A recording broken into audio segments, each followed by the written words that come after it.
Rinat Kashaev of the University of Geneva will tell us about Pachner moves in 4D and TQFT.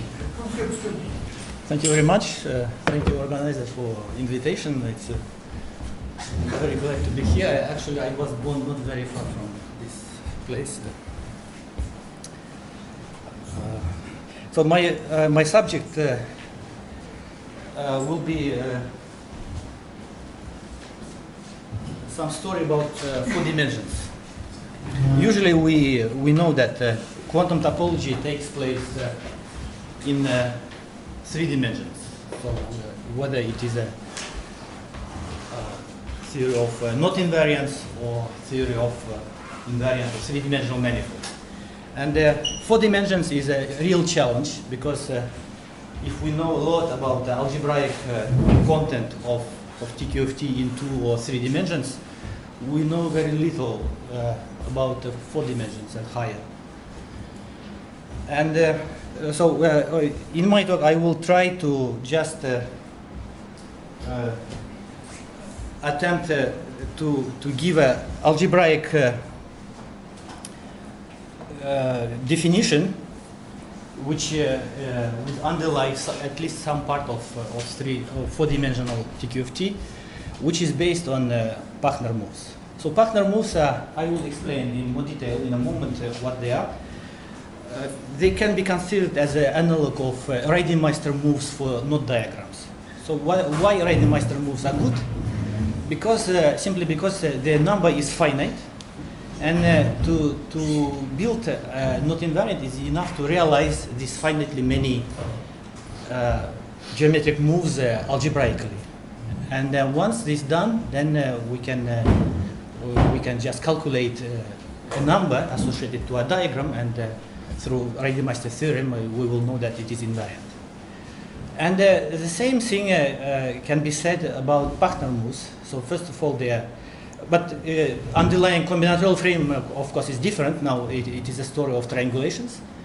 And the number of Pachner moves is finite, and due to Pachner theorem, they are enough to relate any 2 triangulations of a given manifold. And so the challenge then is to try to realize algebraically the Pachner moves. Okay, let me start just by recalling you the standard notions. So namely from the standard n simplex. The topological standard n simplex, so it is a part of the n plus 1 dimensional cube. So with coordinates t0, t1 up to tn in n plus 1 dimensional cube, subject to one linear regulation given by the sum of ti's equal to 1. Or you can also think in terms of probability theory that it is a n-state probability distribution, space of all n-state probability distributions. And for example, in 3 dimensions, we can even draw this subset. It is this triangle.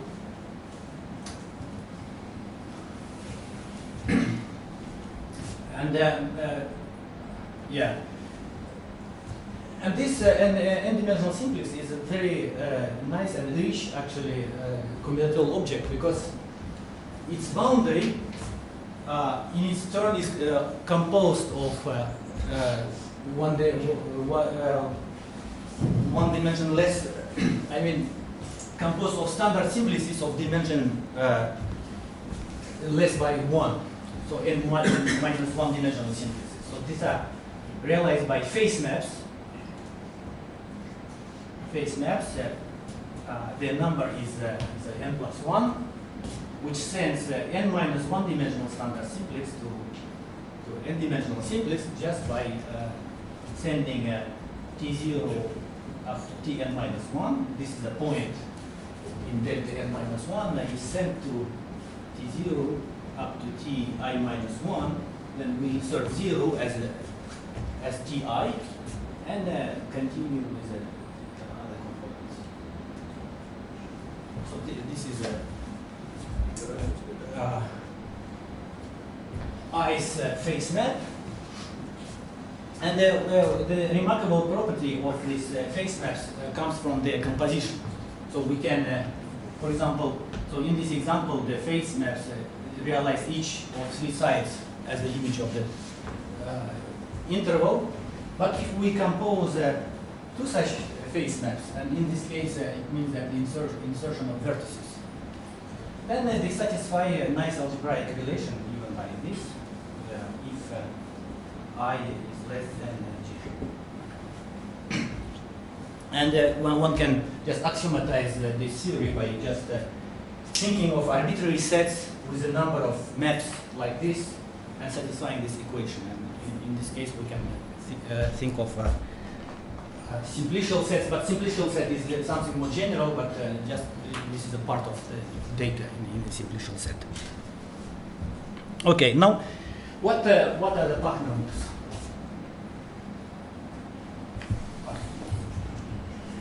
So Pachner moves can be defined in any dimension. So the idea is the following. So in n dimensions. So what we do is the following. We start from the standard simplex of dimension n plus 1. And its boundary is composed of n plus 2 n simplices. And then we just split this set of n plus 2 simplices into non-empty subsets. So, which means that we split the boundary of the simplex as a union of di n plus 1 and dj n plus 1. So, so I and j disjoint union. Okay, so I intersect j is empty, and I union j is a set of all n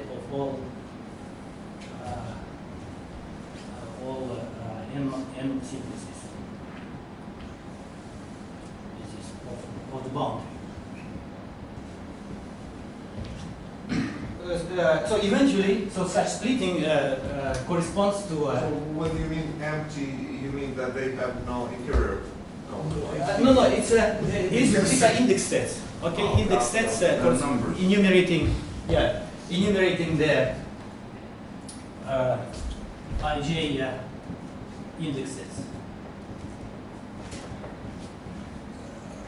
So we just split the set of boundary and simplices into 2 non-empty subsets, and then we just think of the union within each subset. So each part will correspond to a n plus 1 n dimensional ball. Okay, so di delta n plus 1. Okay, maybe I should start erasing from the top. I and j are non-empty. I and j are index sets. Non-empty. Non-empty. You're right. No.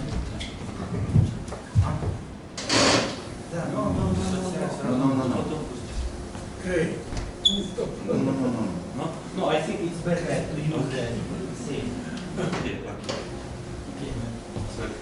And so I and j are non-empty.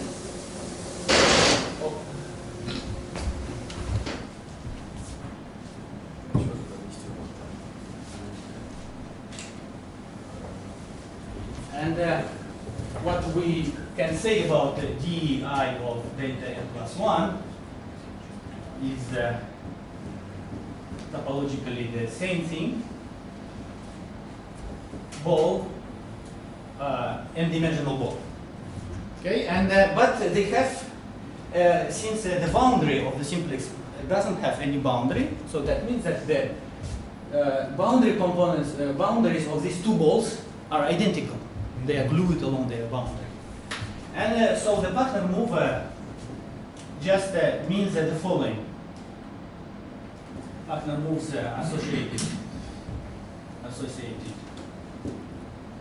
to ij is a replacement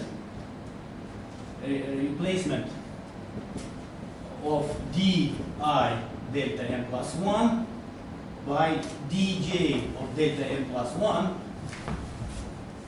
in a triangulated n manifold. Okay, you just look at the triangulation of an n-dimensional manifold and look for subcomplex isomorphic, say to di or of delta n plus 1, and then you just take out its interior part, but boundary remains, and glue in along this boundary, because the boundaries of these two guys are identical.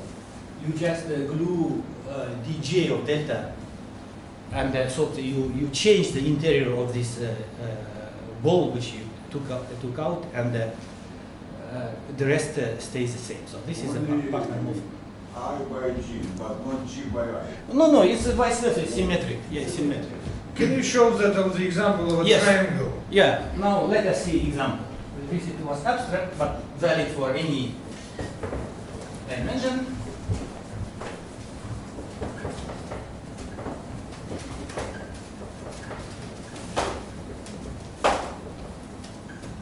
So, for example, n equal 1. So, delta 2, right, is a triangle, we know. Triangle, so we have three one-dimensional simplexes, so we can split in one simplex and two simplexes. There is no other way. So, which means that di, say, I is equal to 2, this cardinality of j is 1, so we have this is di of delta 2, this is dj of delta 2, and so we just, now it is clear, we pick up two segments, consecutive segments which glued along one edge, and then we erase effectively this interior vertex, and we get n equal 2. So we have to think of delta 3, which is a tetrahedron. I didn't understand the first example. So, What's wrong with for example, you take the manifold, which is the boundary of a tetrahedron, consisting of four triangles, and you make this partner move. No, this is a story of one-dimensional manifolds. So you have to take a one-dimensional manifold. Any one-dimensional manifold is composed of circles. Yes. So triangulation, just we insert some certain number of vertices. Okay. And where is the triangle? No triangle. Triangle just helps to define the auxiliary means. Auxiliary means. Okay. And then you pick up, say, these two edges. Yes. And replace it by one single segment. Right? So. And nothing happens. No, why? We had 1 point more. On the left-hand side, then Well, we but the topology doesn't change. But topology doesn't change. This is we just change the triangulation of a I see. So it's not a topological move. You just move on the triangulation. It is as a I see. Reidemeister move of not diagrams. You change the diagram, but you don't change the topological class. Yes. Okay, so now delta 3. It is okay, tetrahedron. We have to draw tetrahedron, but let us draw it like this. in three-dimensional perspective. And then we have two possibilities. We have symmetric splitting, or I equals 3 and the cardinality of j equal 1. And then this case corresponds to fragment of triangulated two-dimensional manifold, right? The two triangles get replaced by two other triangles by changing just the diagonal. So it's a diagonal flip. And or in this case we have one triangle triangulated into three triangles like this, and then we just replace it by one single triangle. So these are complete set of Pachner moves in two dimensions.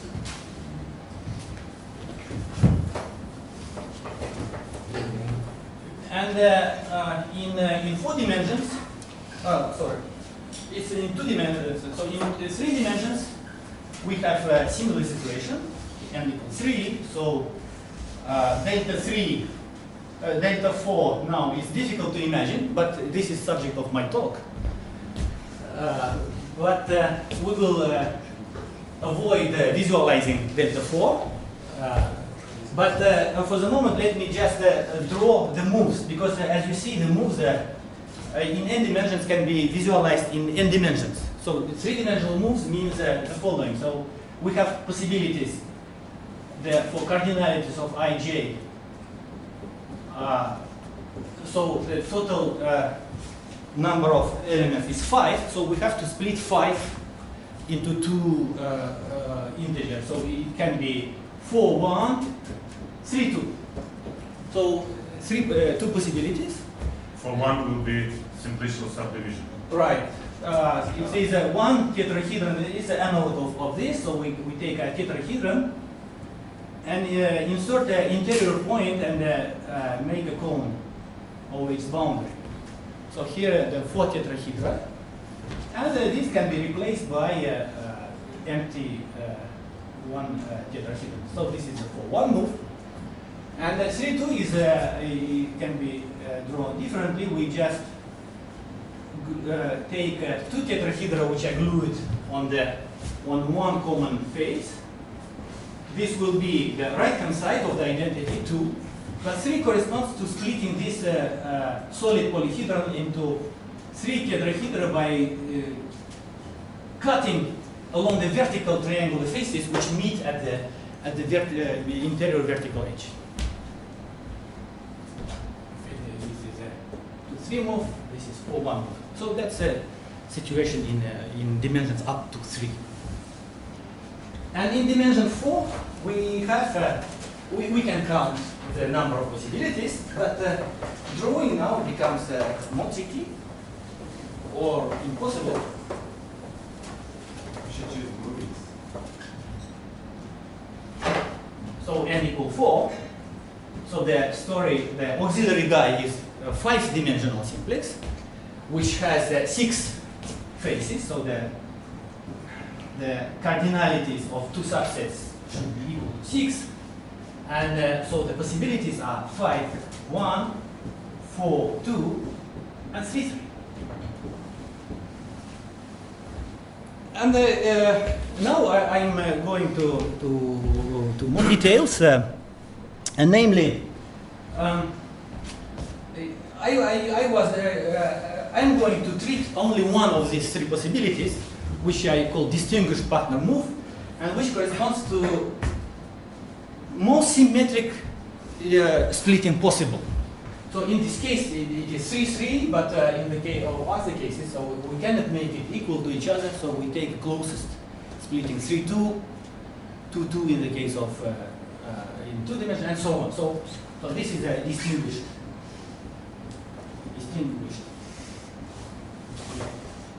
And practice shows that the distinguished move is most important one, because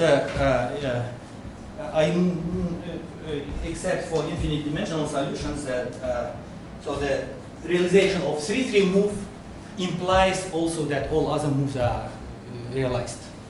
Somehow they come for granted. And Now let us see how this. No, as I said, we cannot visualize it now in 4 dimensions. Maybe somebody can. Did you say this 3-3 move applies all the other moves? In practice, I cannot say that I can prove this, but I will concentrate now my attention only in 3-3 move. But in dimension 4, 3-3 is enough to encode the whole information, because in higher dimension possibly just 2 numbers are not enough to encode the whole information.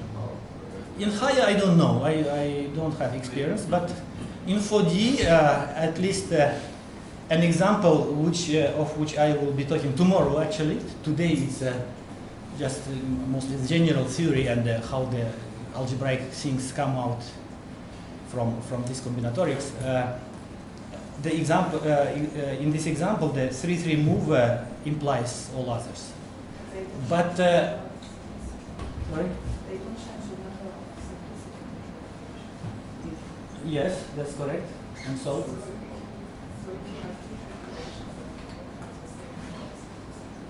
No, I don't say that all other moves are not necessary. I don't say that. But I'm saying that if you realize 3-3 move, all other moves come for granted. But I mean, I don't want to take up too much time, but like the algebraic structure for n equals 4 is a spherical 2 pentagram, right? I mean, for n equals 2, it's an algebra. Well, no, this is too complicated. I mean, I'm more elementary. I was doing just multilinear algebra. Not two categories, not. Because I was going to say you're only going to get the but this is too general. You will see in a moment. I will restrict myself very drastically to very specific realization, and just throwing away many other possibilities. Okay, so I mean the purpose is very modest, just to try to catch at least something. Okay, so and this distinguished move can be characterized in the following way. So let me first recall you. Now I will change a little bit the setting. Now I will forget about topological simplices, and I will go with combinatorial simplices. So standard or combinatorial and simplex. And simplex is a linearly ordered finite a linearly ordered set. No, it's a no. Okay, is the power set of a linearly ordered set of cardinality n plus 1. Okay, that's a combinatorial simplex, and standard combinatorial simplex. Okay, and simplex is a 1 corresponding to 0, 1 up to n, to the set given by just integers from 0 up to n. Okay, and linear order for me is important. So this keeps track of orientations and all these things. But because of this linear order, we lose the symmetry of simplices. So which means that we really have to keep in mind which vertex is the first one, which is the second, and so on. So you don't want the cyclic order? No. I'm going to throw away all this, and linear order is important. And now we can think of boundary components, boundary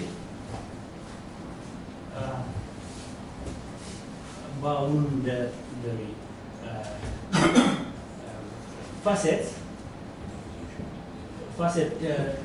Why people say facets, not spaces? Facets means that codimension 1. So they are the biggest faces of biggest dimension, and they are given by di of u. U is a is a combinatorial and simplex, and ui is given by let's call this u in the standard case, and then this boundary is given by throwing away ith element. For example, if we throw away 0, this would be 0's boundary. And so just to see the example, so we have 0, 1, 2. These are vertices, and then here we have d0 of u. This is u. This is d2 of u, d1 of u. And then linear order we can express by putting arrows on the edges from smaller to bigger. Then here we have the complete picture of reflecting all the things. But the same thing will describe not only standard combinatorial simplex, but any combinatorial and simplex by we just erase the elements sitting on the vertices, but keep the arrows which reflect the linear order, and then you can read out the facets just easily by looking which arrow it corresponds to. Okay, that's the combinatorial simplex, and now how we do the algebraic realization.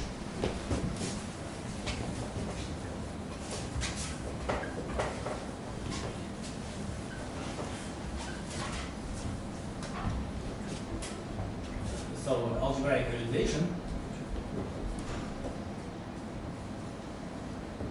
So the main idea is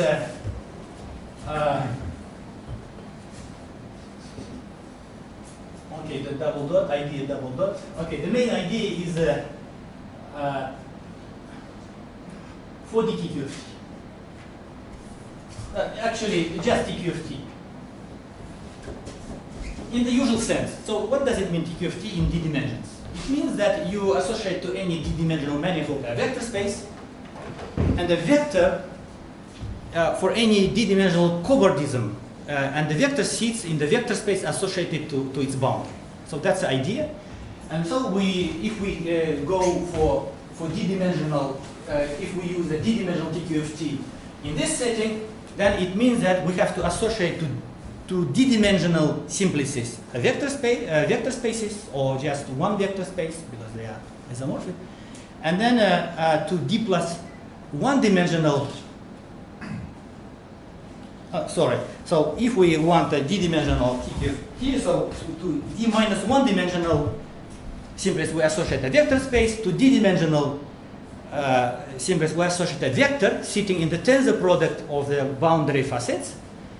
And d plus one dimensional simplex will give a relation which corresponds to a Pachner move. That's the idea. Okay, so in d dimensions, maybe n it would be better, but never mind. Okay, so vector spaces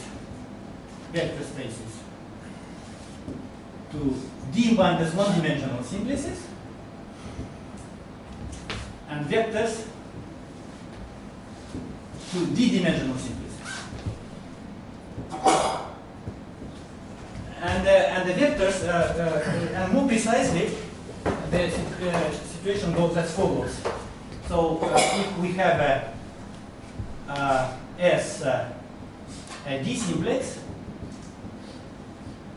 then the TQFT V of S will be a vector sitting in V of D0 of S, tensor V of D1 of S, tensor and so on, V, D, how many D of S.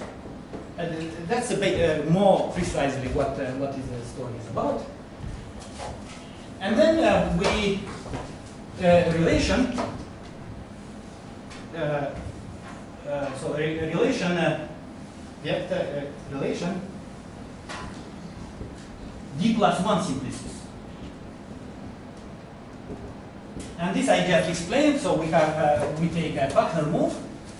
Then what we do is the following: V associated to di of u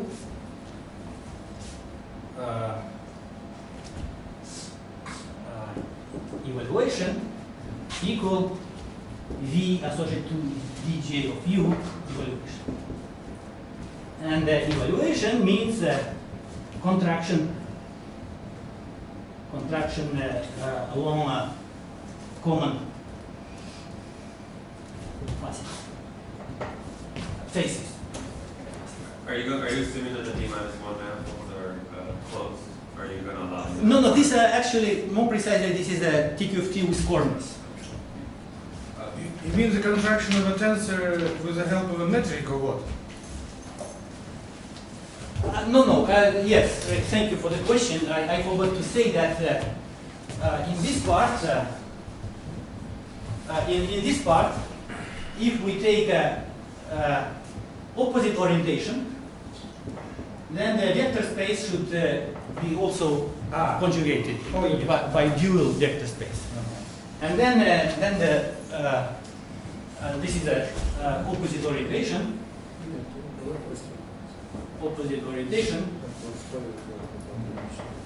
And then the contraction just along the dual seats. But I will be more precise in a moment. So I have a question, sorry. Do you mean S is a D-simplex? S is a D-simplex. Okay. Yeah, so it has facets of dimension d minus 1. To each one I associate the vector space. So I take the product of all of them. And then I think the vector associated to this simplex sits in this. Is what? Sits in this vector space. Sits. And then the relation will be just contractions along codimension 2 faces of d plus 1 dimensional simplex u. Yeah, but we will see how it works in practice. So Sorry, but you're looking at the space of all triangulation of some particular D-manifold, or what's the initial setting? No, D minus 1 synthesis yeah, so everything is triangulated, so I'm dealing with only with simplices. Yeah, but what do you mean everything? So so this D minus 1 simplices are simplices of what? D-manifold. Some given Of some D-manifold. So you're giving from the beginning, and you're looking at all triangulation of this wise linear triangulation of this particular D-manifold, which is given from the beginning. And it doesn't have to be oriented because of the way that you... This has to be, as you see, this is oriented, so I will think about combinatorial decision. So let us think in terms of combinatorial things. Mm-hmm. Everything is linearly ordered, and so on. So that's important, actually. Okay, now let me just try to explain how it looks like in 4D, because we cannot draw it, and we can draw only the contractions and things like that. So now I switch to diagrammatics, as it is very convenient in monoidal categories or two categories. So let me think of a D simplex like this. D0s, D2s, D4s, D1s, D3s. Okay, and so you see, I distinguish between even facets and odd facets, and this is normal because if you look at the boundary map in simplicial complexes, then the boundary map is an alternating sum of facets where we take even facets with plus sign, odd facets with negative sign. And the same happens here. So we have oppositely oriented odd facets and positively oriented even facets. And now what we are going to do is to draw the, I will be 0, 2, 4, even facets of 5-dimensional simplex, and J will be complementary 1, 3, 5 odd facets of 5-dimensional simplex. And now we want to draw the contraction. So let me try to do it. So di U will be denoted U sub I, and di, dj, U will be. So can you then draw d5? Sorry? Can you then draw d5 down there? No. This is 4-dimensional, right? So S is 4 simplex. By the way, I found in the internet that it is called pentachoron. Penta what? Pentachoron. Do I pronounce it correctly, English speakers? Pentachoron. And for the plural, pentachora. Okay, so please get used to this terminology. Okay, now let me draw 1, 2, 3, 4, 5, 6.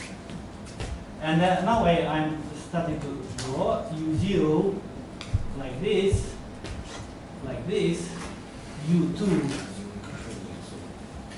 like this,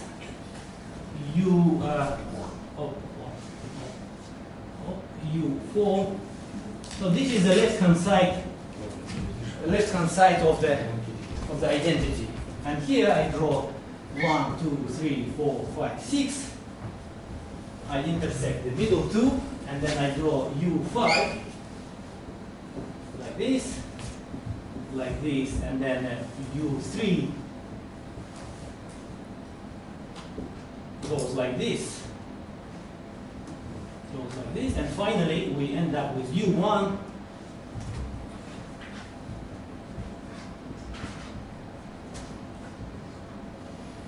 which is here. So this is the identity, and the contraction along the common faces I given here. For example, okay, so I just identify the endpoints U01, U03, U05, U23, U25, U45. And here we have U12, U14, and U34. And here intermediate things like U02, U04, U24. And similarly on the right hand side, so the same thing.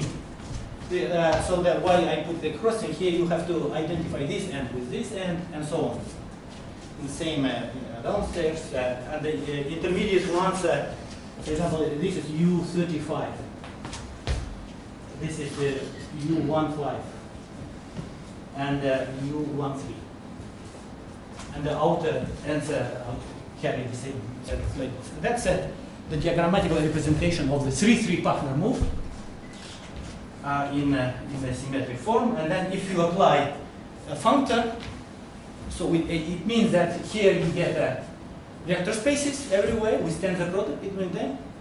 And these become linear maps from tensor product of these two vector spaces into tensor product of 3 vector spaces. And this is a composition of linear maps which has to be equal.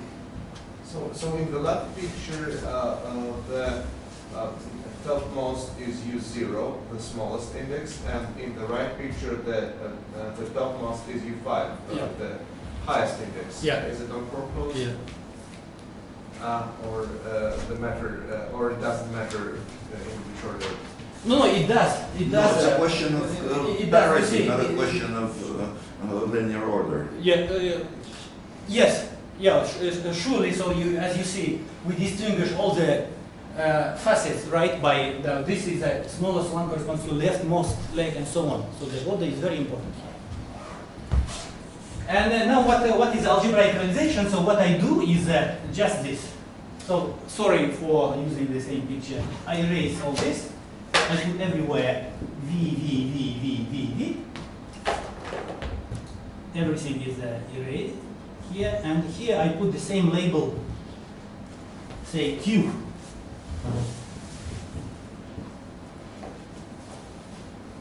And same here.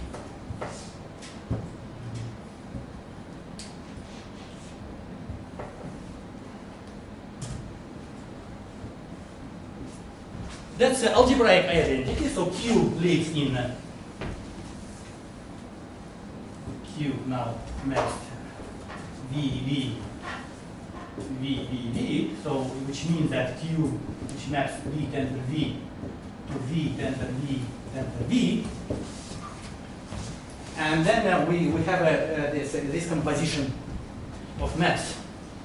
And more precisely, we can think of a dual basis, so EI, omega I, dual basis in V and V dual. And then we can think of Q, I, J, K, L, M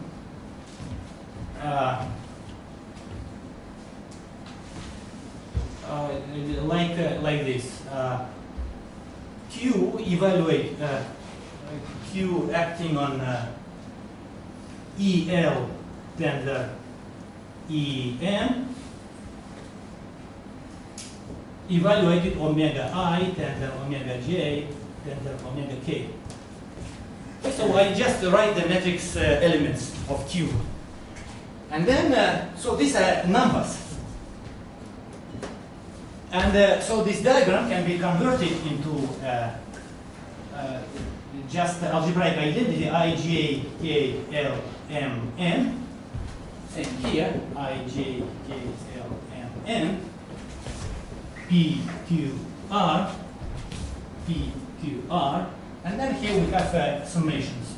S, T, U, S, T, U.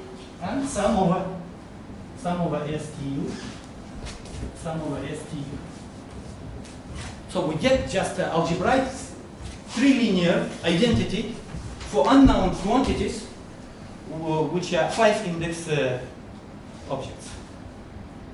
It's a nonlinear, complicated problem. And the number of equations is much. So the number of equations. So if we have n dimensions, so if dimension of V is n, so the n to power 5 number of unknowns, and n to power 9 equations. So Are they all different? That depends on symmetry properties. So far we don't assume anything about symmetry properties, so a priori yes, they are different. But it is highly overdetermined, so it means that it would be a very rare situation when a solution exists, because it should be highly consistent system with many dependencies.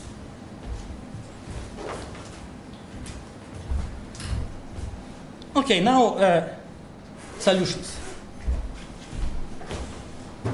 But about one solution I will talk about tomorrow, namely its application for topology.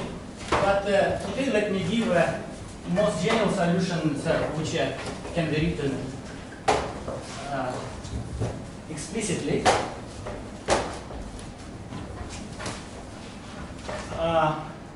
B, co-commutative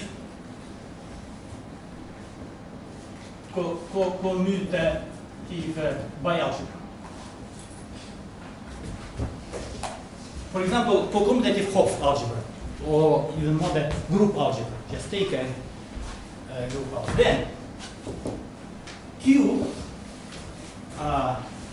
given by this is a solution. And what does it mean? It means that this is delta tensor delta, identity B tensor product. Now this is a product. B composed with delta tensor delta is a solution which maps B tensor B to B tensor B tensor B. put a delta and nabla. Delta is a co-product. Yeah, this is co-product and nabla product. Ah, okay. So, does this have a generalization to higher dimensions, and is it always a solution? I don't know. I don't know about generalization, but notice that it should be co-commutative. Yes. If it is not, it doesn't work. So quantum groups useless here. Yes. Unless they are co-commutative. And but more generally, one can say the following. Lambda v tensor v tensor v and rho v lambda and rho and mu v tensor v to v. So these are co-associative. Associative. And pairwise mutually compatible. Then identity v tensor mu tensor identity v lambda tensor rho is a solution. So you need an associative product mu, two co-associative co-products, and the pairwise mutually compatible means that if you think of mu as an algebra, then rho and lambda and rho should be algebra homomorphisms. And if you think of rho as a coalgebra, then lambda should be morphism of coalgebras. So is it another solution? Yeah, this is the general, more general than this. Okay, so this is a particular case of, it's more generally. There's no compatibility between lambda and rho in any sense? So if lambda and rho are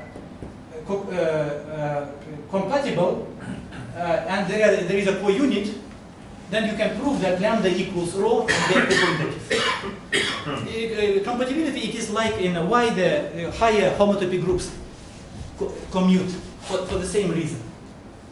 So it is, if you wish, it is a compatibility in two categories. Right? If we have this morphism of vertical and horizontal, then this can be written either like this composition or like this composition. So it is the same thing. Okay, and then I stop here, and tomorrow I will talk about other examples which are related a little bit to those ones, but which at least one very simple example which carries all the necessary properties in order to be able to define a 4D TQFT. Okay, thank you very much.